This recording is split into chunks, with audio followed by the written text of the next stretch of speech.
des moments comme ça, on ne voudrait pas que ça s'arrête. Marcel, tu peux. Il faut que ça prenne fin. Merci beaucoup, Marcel.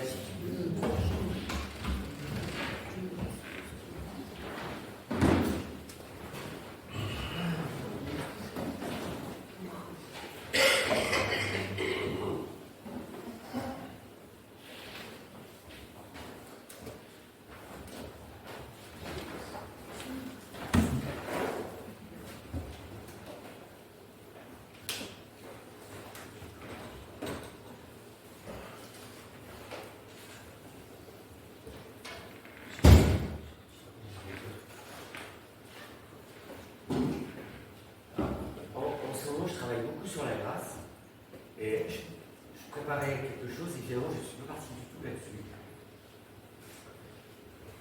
Parce que des fois, Dieu nous parle autrement. Et puis j'ai beaucoup apprécié le message dimanche avant, dimanche de la semaine dernière. Parce qu'on a un Dieu qui est merveilleux, qui fait des choses qui sont vraiment extraordinaires. Et toute la présidence de ce matin nous a vraiment conduits dans cette grâce, dans cet amour, dans ce Dieu qui prend soin de nous, qui veut notre bien, mais de manière intime, tellement profonde, que des fois on se rend pas compte.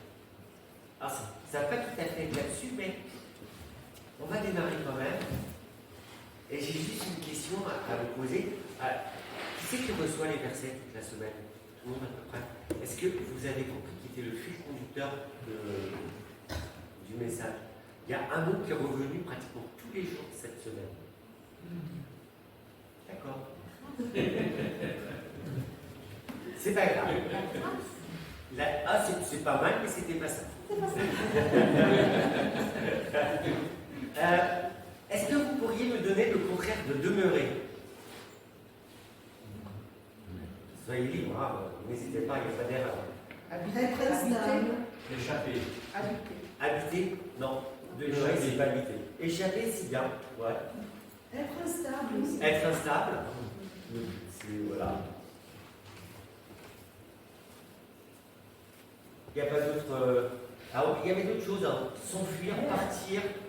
Ah oui. S'enfuir et partir. Quelqu'un d'autre?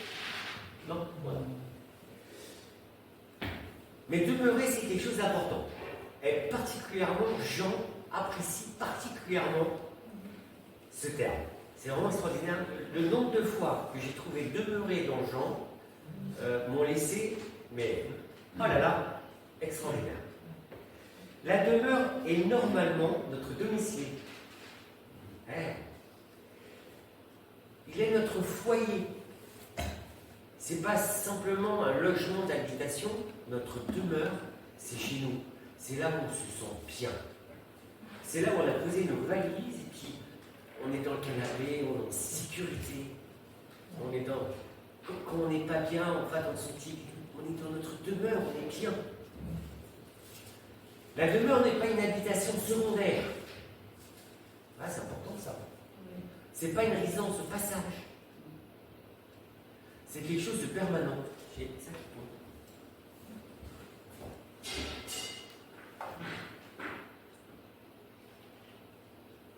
Ce matin, vous et moi, demeurons dans l'église.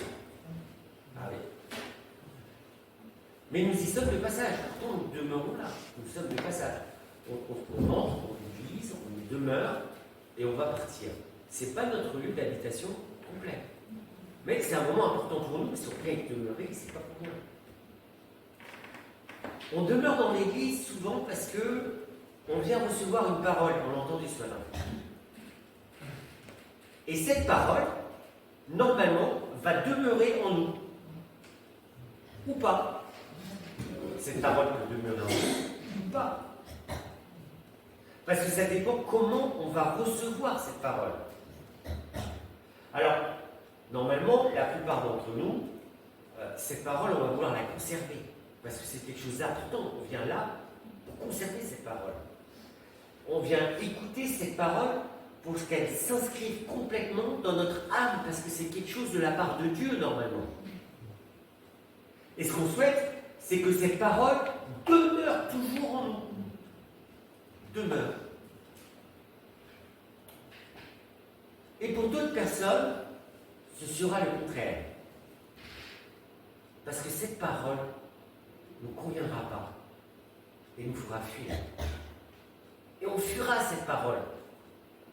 Parce que sans doute que cette parole, elle va nous reprendre intérieurement et qu'on ne veut pas être repris.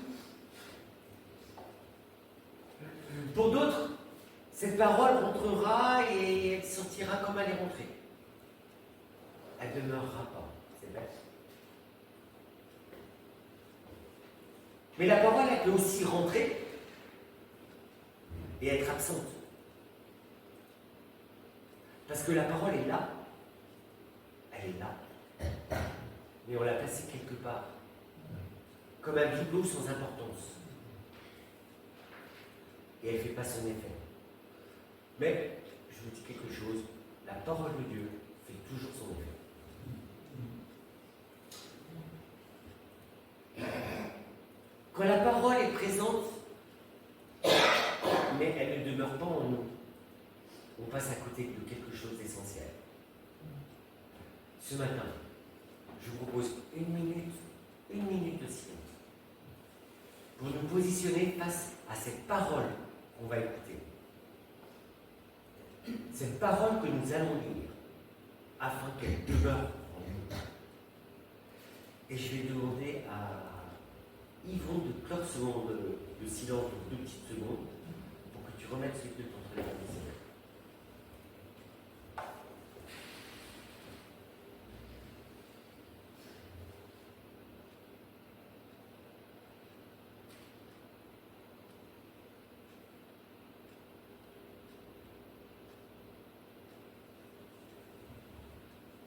Seigneur, comme la semaine dernière, dans les chants, dans la louange, nous avons entendu des mots importants comme règne en moi, dès le matin, dès que nous nous réveillons. Règne en nous, Seigneur, à ce moment précis, pendant que notre frère Hervé nous donne le message que tu lui as mis au cœur, Seigneur, que tu nous as inspiré pour que nous puissions être édifiés, que nous puissions vraiment prendre toutes ces paroles distribuées par Hervé, que nous les gardions en nous, que nous les comprenions et que nous les appliquions. C'est une richesse, Père. Merci pour tout cela. Dans le nom de Jésus. Amen. Alors, je vous invite à ouvrir vos livres. Ça serait bien si c'était français courant, Marcel. Et on va lire l'évangile de Jean, et nous allons lire chapitre 8, du verset 1 à 37. Est-ce que Pierre, tu peux lire? J'ai oublié ma Bible ce matin. Et il n'y a pas de Bible ici. Je vais être oublié. Sinon, j'avais la mienne. Tu peux venir là pour la Bible? Oui, pour les versions. 8, verset 1 à 35. Ouais, à 37. 37.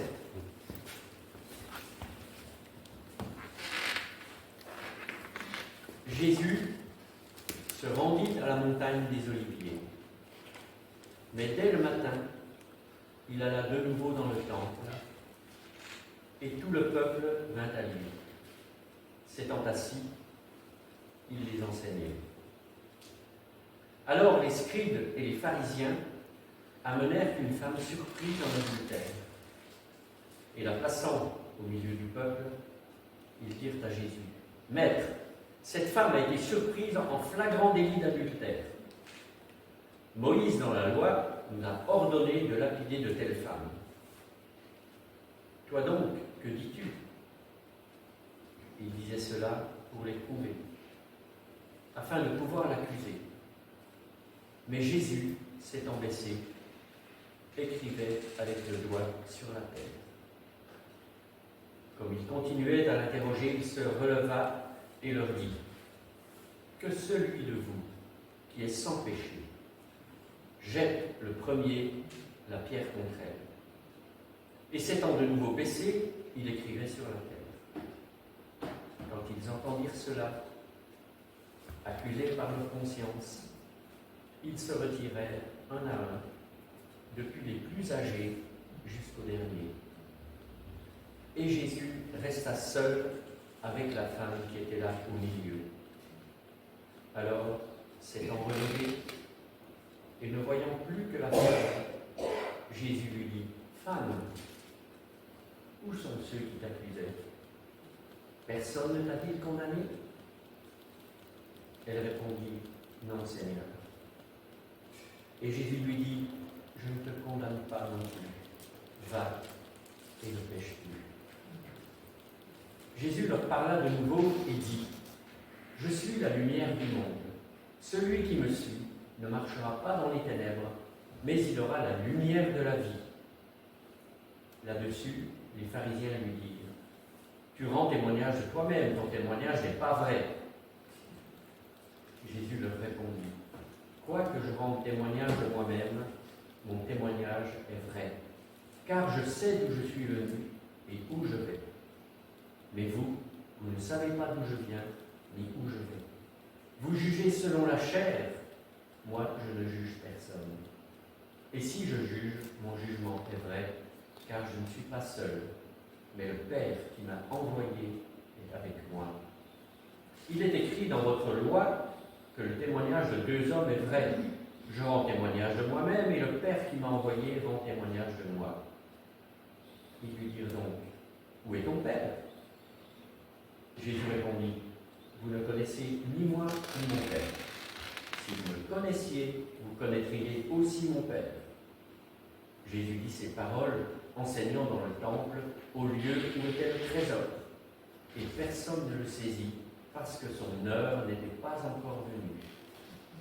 Jésus leur dit encore, « Je m'en vais et vous me chercherez, et vous mourrez dans votre péché. Vous ne pouvez venir où je vais. » Sur quoi les Juifs dirent, « Se tuera-t-il lui-même, puisqu'il dit, vous ne pouvez venir où je vais ?» Et il leur dit, « Vous êtes d'en bas, moi je suis d'en haut. Vous êtes de ce monde, moi je ne suis pas de ce monde. C'est pourquoi je vous ai dit que vous mourrez dans vos péchés. Car si vous ne croyez pas que je suis, vous mourrez dans vos péchés. Qui es-tu, lui dirent-ils. Jésus leur répondit, ce que je vous dis dès le commencement. J'ai beaucoup de choses à dire de vous et à juger en vous. Mais celui qui m'a envoyé est vrai, et ce que j'ai entendu de lui, je le dis au monde. Ils ne comprirent point qu'il leur parlait du Père. Jésus donc leur dit, quand vous aurez élevé le Fils de l'homme, alors vous connaîtrez ce que je suis, et que je ne fais rien de moi-même, mais que je parle selon ce que le Père m'a enseigné.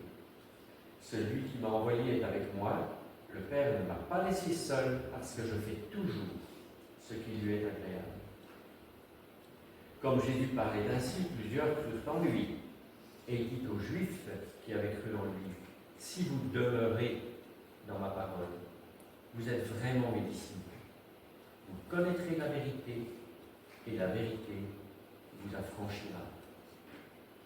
Ils lui répondirent, nous sommes la postérité d'Abraham, et nous ne fûmes jamais esclaves de personne. Comment dis-tu, vous deviendrez libres? En vérité, je vous le dis, leur répliqua Jésus, quiconque se livre au péché est esclave du péché. Or, l'esclave ne demeure pas toujours dans la maison. Le Fils y demeure toujours. Si donc le Fils vous affranchit, vous serez réellement libre. Je sais que vous êtes la postérité d'Abraham, mais vous cherchez à me faire mourir, parce que ma parole ne pénètre pas en vous.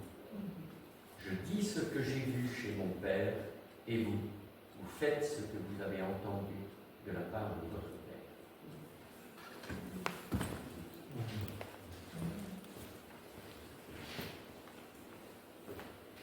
Ou c'est riche, hein.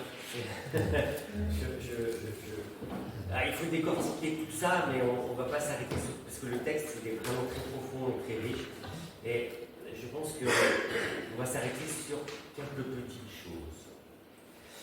Il y a un point marquant dans ce passage qui est important pour chacun de nous, qui traite de la liberté. Vous en avez peut-être pas aperçu, mais la liberté est un mot qui vient souvent. Et c'est un mot qui doit être absolument décortiqué pour que l'on puisse saisir la profondeur et le sens que Jésus lui donne. Parce que la liberté, le mot liberté pour Jésus, on ne le décortique pas de la même façon pour nous. On a une autre façon de le voir. Jésus dit au verset 31 aux Juifs qui avaient cru, donc c'est des personnes qui croient en lui, qui la trouvent. Croient. Ils vont commencer à adopter Jésus. Si vous demeurez dans ma parole, vous êtes vraiment mes disciples et vous connaîtrez la vérité et la vérité vous rendra libre. Et ça, c'est un verset qui est vraiment important dans ce texte.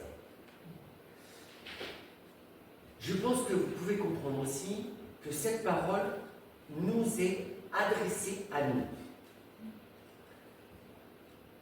Parce que nous croyons en Jésus. Donc, le texte, c'est si vous demeurez dans ma parole, je pense que vous l'avez bien compris, vous êtes vraiment mes disciples, vous connaîtrez la vérité, et la vérité vous rendra libre. Parler de vérité qui rend libre peut paraître anodin, limpide et simple. Parce que ça a l'air simple comme ça. Très simple. C'est fluide, ça passe tout seul. Mais en réalité, la liberté dont parle Jésus est loin d'être anodine ou simpliste. Nous, en tant que personnes, nous tenons tellement à notre liberté, je vais vous choquer peut-être, que nous en sommes esclaves. Nous sommes devenus esclaves de notre liberté. Nous sommes esclaves de nous-mêmes. Notre liberté nous rend esclaves de nos propres lois, esclaves de nos propres dogmes, esclaves de nos traditions, esclaves de ce que l'on tient pour vrai. Et souvent, on est dans cette liberté-là. Et pourtant, notre liberté a besoin d'être confrontée à la lumière du Seigneur. Est-ce que ma liberté est confrontée à la lumière du Seigneur? Si ma liberté est confrontée à la lumière du Seigneur, il y a plein de choses qui vont changer. Et si on prend l'exemple des Juifs, la réponse des Juifs concernant la liberté, elle ne s'est pas fait attendre du tout. Ils vont répondre, nous sommes les fils d'Abraham et nous sommes des hommes libres. Parce que la loi, il y a des choses qui leur vont échapper. Les Juifs vont mettre en avant leur appartenance à un peuple qui, de par son histoire, a subi l'esclavage,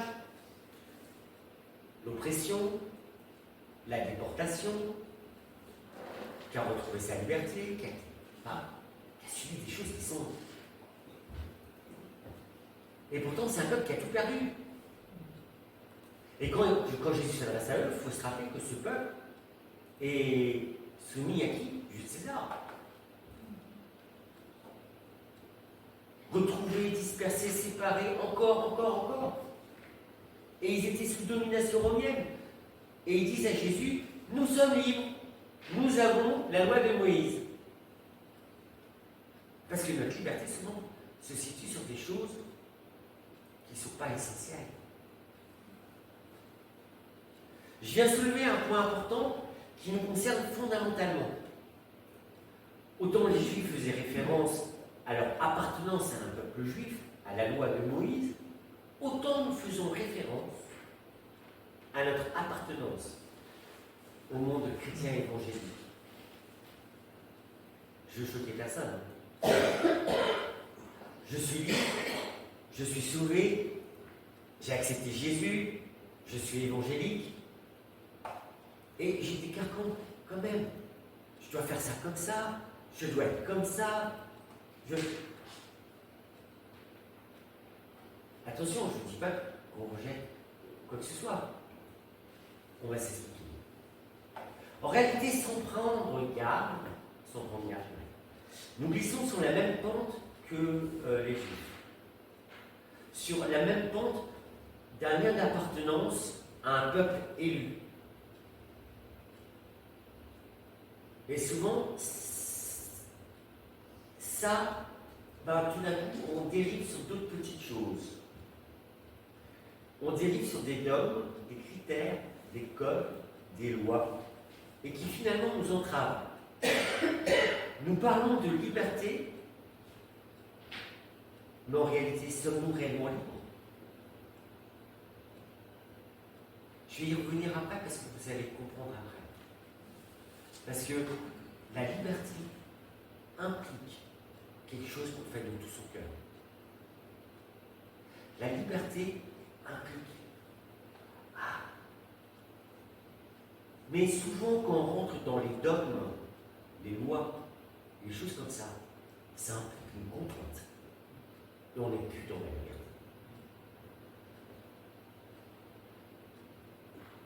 Est-ce que je suis réellement libre ce matin? Je me suis posé la question, comment aurions-nous fait ou réagi, ou moi premier, face à la femme adultère? On m'aurait amené la femme adultère, comment j'aurais réagi? Et honnêtement, en retirant tout mon petit vernis évangélique, je peux vous dire, j'aurais fait pire que les Juifs, ou pas mieux. Parce que j'aurais dit,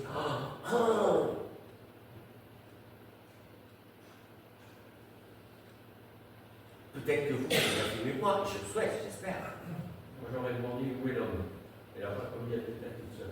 Oui, il y avait ça aussi, mais c'était voulu qu'on amène la femme tout seul. Bon, on le sait.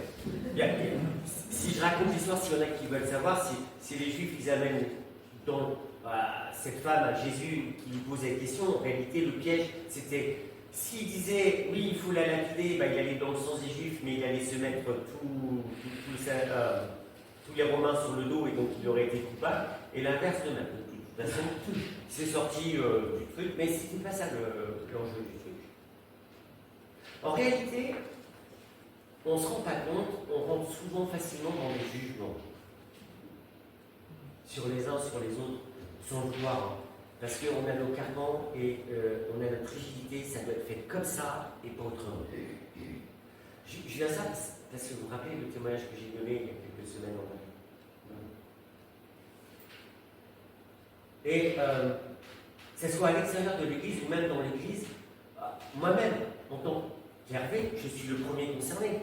Parce que facilement, je suis amené à juger quelqu'un sur quelque chose, un acte que je crois voir, ou que je crois, mais le cœur de la personne, je ne connais pas.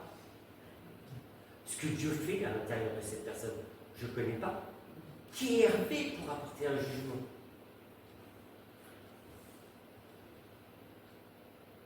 Verset 15. Vous jugez selon la chair. Moi, je ne juge personne. Si moi je juge, mon jugement est conforme à la vérité, car je ne suis pas seul, mais avec moi, il y a le Père. À cette lumière-là, il est comment mon jugement? Et à la lumière de Jésus, je crois que ça me confirme que non, je ne suis pas libre. Je parle de liberté, mais mes critères, mes dogmes, mes rigidités m'emprisonnent et sont souvent loin de me rendre libre. C'est triste. Et maintenant, je vais vous expliquer la chose, parce que c'est important. Vous pouvez penser être égaré, mais non. Jésus ne parle pas de liberté dans le sens de pouvoir me mettre sur un piédestal avec cette certitude que j'ai raison puisque j'ai la vérité. Et souvent, nous, en tant qu'évangéliques, on se met sur un truc et puis on peut grandir la Bible. Oui, mais la Bible dit, oui, mais sans doute. Des choses comme ça. Quand je juge quelqu'un, mon jugement est-il conforme à la vérité du Père? Ah, la question, elle doit être posée. Ça va changer beaucoup de choses. Jésus ne parle pas de liberté mais parle d'autre chose. La liberté qui nous délivre de nous-mêmes. Voilà de quoi parle Jésus. Jésus parle de la liberté qui nous délivre de nous-mêmes. Jésus parle de délivrance. La liberté qui nous apporte une vraie libération. Est-ce que ce matin, je suis libre, mais réellement libre? Quand Jésus parle de libération, ça change tout. Parce que Jésus ne parle pas de l'appartenance à un peuple ou de l'obéissance à une parole, une loi, parce que si nous marchons sur ce terrain, parce qu'il faut faire ci, parce qu'il faut faire ça. Si on marche sur ce terrain, on n'est plus libre. Pour Jésus, la liberté ne consiste pas à pouvoir agir en suivant ses propres voies, ses propres lois, avec la certitude que nous sommes dans la justice. Quand Jésus nous parle de liberté, je reviens, et je veux vraiment qu'on le rende, c'est Jésus nous parle de libération. La libération consiste à mettre fin à une oppression, à une servitude. Cette libération nous rend libres pour de vrai. Il ne dit pas qu'on ne va pas obéir à la loi, parce que obéir à la loi est important. Mais la loi ne va plus nous oppresser. On va s'expliquer après. Je sais, et moi personnellement, je suis soumis à des oppressions et des servitudes que bien souvent, je cache derrière mes dogmes, mes préceptes, mes lois, mes codes pour paraître. C'est important pour moi. C'est important pour chacun d'entre nous. Mais est-ce que je suis à l'image de Jésus? L'exemple d'une libération sans dogme, sans précepte, nous l'avons dans ce texte et sur une parole de Jésus. Verset 10. Jésus se redressa et lui dit: Femme, où sont tes accusateurs? Pourtant, il y avait de quoi l'accuser. Personne ne t'a condamné? Elle répondit: Personne, Seigneur. Et Jésus lui dit: Moi non plus, je ne te condamne pas. Et il y a quelque chose d'extraordinaire qui arrive derrière. Va et ne pêche plus. Jésus ne pose pas un carcan sur cette personne. Tout d'un coup, ce pardon, cette grâce qui est reçue, me faut aller et je comprends que je dois me repentir. Je comprends que je ne dois plus marcher dans le péché. Et par un acte d'amour, je vais dans les bras de Dieu et je marche avec Dieu. Vous comprenez ce qu'on a quitté? Tout d'un coup, je suis libéré. Est-ce que nous sommes libérés ce matin? Va et ne pêche plus. Et je vous assure que va et ne pêche plus implique une repentance. Parce que je ne peux pas aller ne plus pécher sans repentance. Parce qu'une repentance, c'est demander pardon, j'accepte cette grâce. Mais quand je me repens, je fais demi-tour et je ne retombe pas dans mon péché.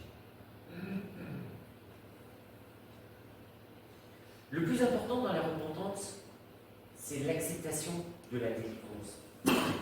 Cette acceptation de la délivrance va produire un changement de comportement et me rend libre. Est-ce que ce matin, vous avez accepté ou j'ai accepté que Jésus m'a délivré? Délivré de mes péchés, délivré de mon oppression, et que je suis libre.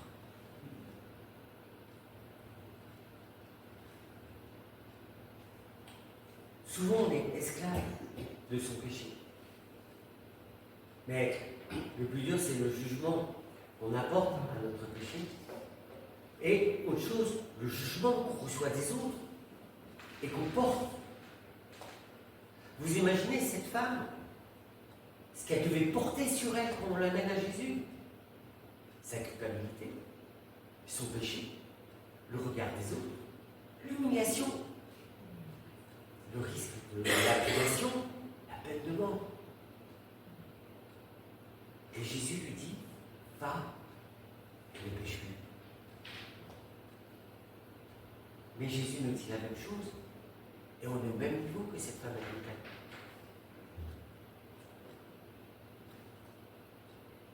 Le message, moi non plus, je ne te condamne pas. Va et ne pêche pas. Il est pour nous chaque matin, à chaque instant de notre vie. Je ne porte pas un carcan. Je ne porte pas mes fardeaux. Je ne porte pas mes péchés. Va et ne pêche plus. L'amour de Dieu, l'amour du Père, libéré. Tout d'un coup, il n'y a pas de dogme, il n'y a pas de précepte, il n'y a pas d'espèce de pénitence, ou je ne sais pas trop quoi, ou je ne sais quoi, parce qu'on est doué pour s'inventer des choses à porter qu'on n'a pas à porter. Hein. Doué pour se courber les chines. Mais en réalité, c'est le diable qui nous met tout ça sur le dos. Il y a aussi autre chose, la nature est remplie de prétention et d'égoïsme. On aime bien se sauver nous-mêmes. Nos vanités, nos orgueils, qui souvent on n'arrive pas à s'en défaire, même dans des choses simples comme le pardon de Dieu. C'est Dieu qui nous libère. Nous avons tendance à devenir esclaves de nos dogmes, de nos préceptes, et on porte des choses qu'on ne devrait pas porter. Attention, Jésus nous demande d'être saints. Soyez saints comme je suis saint. On doit marcher dans une ligne de conduite. Et par amour. Pas par contrainte, par amour. Parce que Jésus m'a libéré et que j'ai compris que je suis libre. Et que j'ai compris l'amour du Père.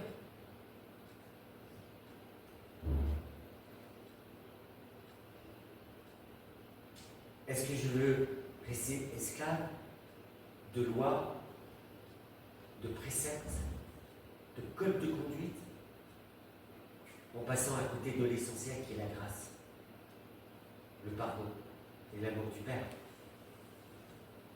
Et ça, on doit le reproduire chacun entre nous. Notre regard doit être empreint de l'amour de Jésus. Ça me touche parce que c'est sérieux. Va et ne pêche plus. Et ce matin, j'aimerais tellement qu'on saisisse cette parole, l'habiter, la vivre. Jésus m'a libéré. Va et ne pêche plus. Tu es dans l'amour du Père. Et c'est pour ça que tu pêches plus. Le deuxième point fondamental soulevé par Jésus, c'est que nous sommes libérés de tout-même et de nos péchés. Si nous habitons sa parole, demeurez dans ma parole, c'est ça qui va nous protéger. Verset 31, si vous demeurez dans ma parole, vous êtes vraiment mes disciples. Vous connaîtrez la vérité et la vérité vous rendra libre. Et on a parlé de cette liberté, cette libération. Il y a une chose que j'ai remarquée, j'ai déjà parlé, c'est que nous avons souvent tendance à faire la lecture suivante de ce texte qui est de faire une liaison avec garder la parole, obéir. Et souvent, on met ça comme une contrainte. Et à partir du moment où on met ça comme une contrainte, on a un petit souci. Je crois que quand il y a de la contrainte, il n'y a pas de place à l'amour. Il faut vraiment qu'on se jette dans les bras de Dieu par amour, qu'on reçoive l'amour du Père. Il n'y a pas de contrainte. Jésus prend mon péché, il a cloué sur la croix, je suis libéré. Si je retourne dans le péché, on va le voir après. On a un adversaire local, il y a tout ça, d'accord, mais ça c'est tellement important. La liberté qui passe par la libération que Jésus-Christ nous a donnée par sa mort sur la croix, cette liberté a anéanti toutes les contraintes, toutes les normes et tous les préceptes.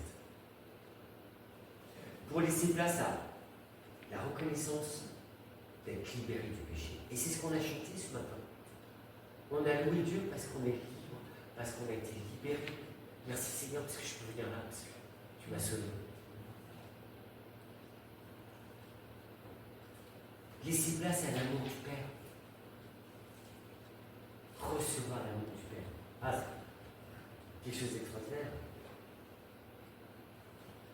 Jésus est en train de nous dire demeurer, demeurer, c'est-à-dire se poser, habiter, qui implique quelque chose de comme chez vous.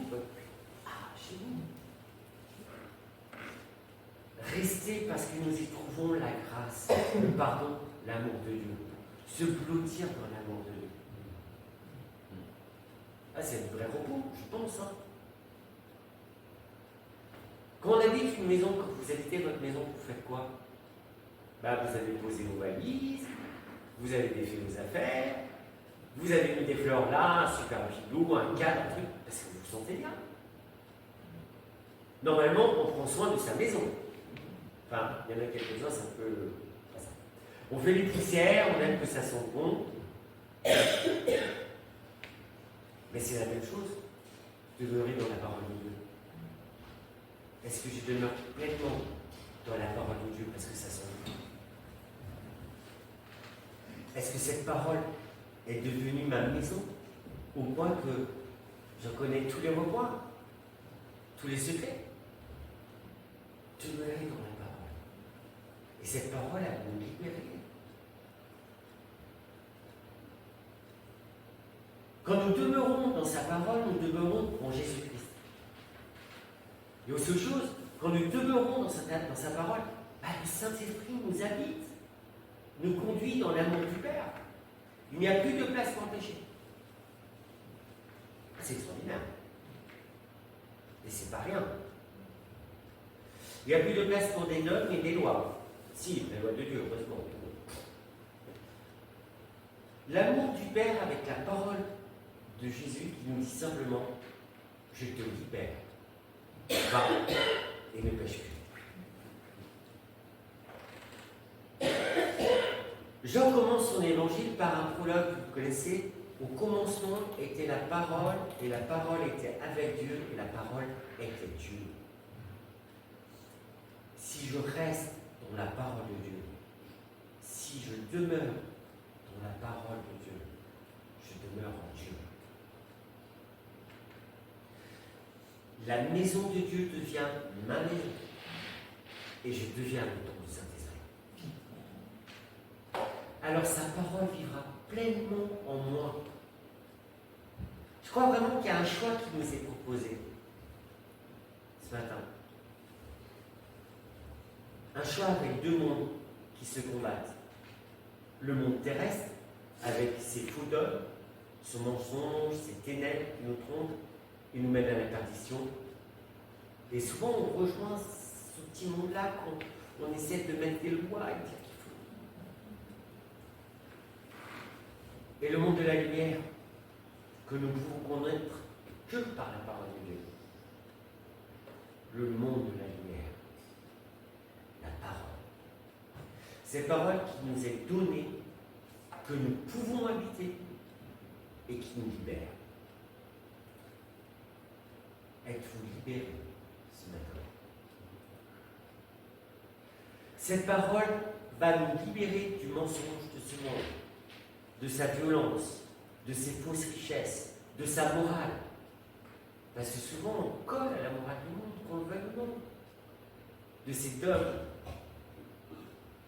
Tout d'un coup, il n'est plus question d'une appartenance juive ou évangélique, où je suis ceci ou je suis cela. Habiter la parole, c'est habiter la maison du Père.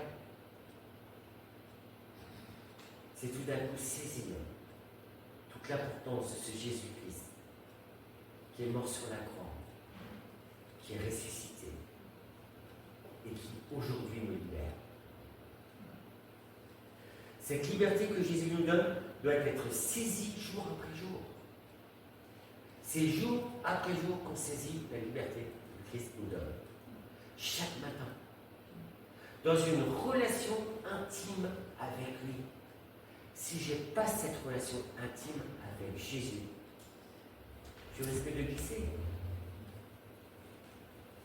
Alors je reconnais que nous pouvons parfois nous égarer, je m'égare moi-même, parce que je suis un homme. Parfois, il m'arrive de perdre cette liberté du fait de mon péché. Ce péché qui me sépare de l'amour du Père. Comme c'est triste de quitter l'amour du Père. Là, vous comprenez. Il y a une chose qui est importante, c'est le diable rôde comme un lion rugissant. Vous connaissez ce verset? Mais moi, j'ai coupé un peu le truc, j'ai dit, cherchons à nous couper de la parole de Dieu.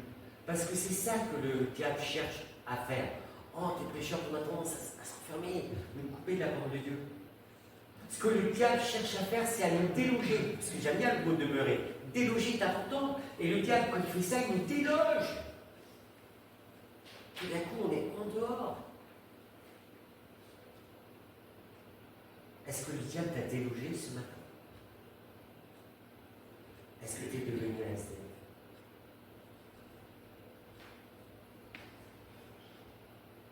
Quand le diable nous déloge, ne restons pas SDF. Le principe de la grâce de Dieu, c'est je peux revenir dans les bras du Père à n'importe quel moment. Retournons dans la maison du Père. Retrouvons son amour, son pardon, sa paix, pour demeurer dans sa vérité. Si le diable me déloge, ou m'amène à être délogé, j'ai une certitude, et c'est une promesse pour vous que vous pouvez noter pour vous, parce que c'est pareil pour moi. Jésus continuera à croiser mon chemin pour nous dire, moi non plus, je ne te condamne pas. Désormais, va et ne pêche plus. Reviens dans la maison du Père. La libération et la liberté que Jésus nous offre, c'est de lui obéir librement. Pas une contrainte.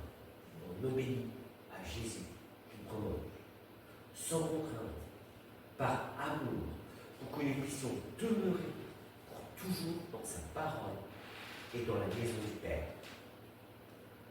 Ce matin, je souhaite que votre choix est celui de demeurer dans la maison du Père.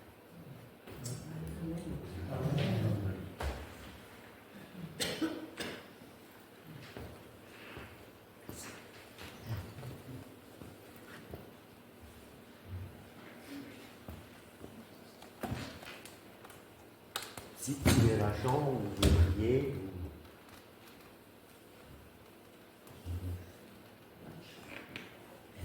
Livre de chaîne, marche vers toi. Oui,